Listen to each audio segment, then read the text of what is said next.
আসসালামু আলাইকুম প্রিয় দর্শক।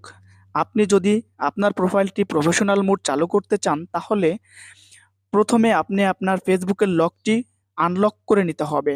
প্রথমে ফেসবুকে চলে যাব, থ্রি লাইন এখানে টাচ করে দিবেন, সেটিংসে চলে যাবেন,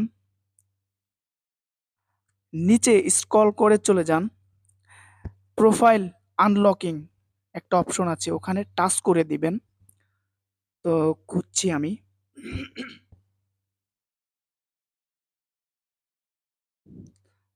আহ, এই যে প্রোফাইল লকিং, এখানে টাচ করে দেন। এই যে আনলক, এখানে টাচ করে দিবেন। হ্যাঁ, এই যে আনলক ইওর প্রোফাইল, মানে এখানে টাচ করে দিবেন, আপনার প্রোফাইলের লকটি খুলে গেল। এখন যে কেউ আপনার প্রোফাইলে ঢুকে যে কেউ দেখতে পারবে আপনার প্রোফাইলটি। ওকে টাচ করে দিলেন, খুলে গেল। যাকে এখন আপনি আপনার প্রফেশনাল মোডটি কিভাবে চালু করবেন সেটি আপনাদেরকে দেখিয়ে দিচ্ছি।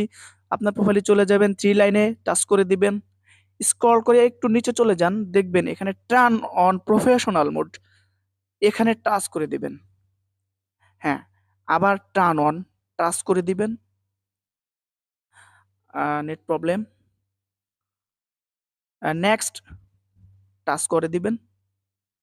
নেক্সট,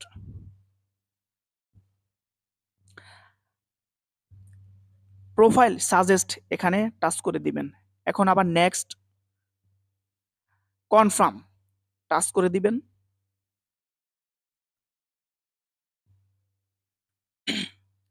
নেক্সটে চলে যাবেন, আবার টাচ করেন। হ্যাঁ, নেক্সটে আবার টাচ করেন। হ্যাঁ, এখন হয়ে গেছে প্রায় শেষ পর্যায়ে। নেক্সট টাচ করে দিবেন। গো টু প্রফেশনাল মোড, এখানে টাচ করে দিলেই আপনার প্রফেশনাল মোডটি চালু হয়ে যাবে। হ্যাঁ, আপনার প্রফেশনাল মোডটি চালু হয়ে গেছে। তো ব্যাগে চলে যাই আমরা, আপনার প্রোফাইলে চলে আসবো আবার ব্যাগে। তো প্রোফাইলে চলে যান, দেখুন আপনার প্রফেশনাল মোড চালু হয়ে গেছে। তো ভিডিওটি ভালো লাগলে লাইক, কমেন্ট এবং শেয়ার করে রাখবেন, পাশে থাকবেন, সকলকে দেখার সুযোগ করে দিবেন। ধন্যবাদ।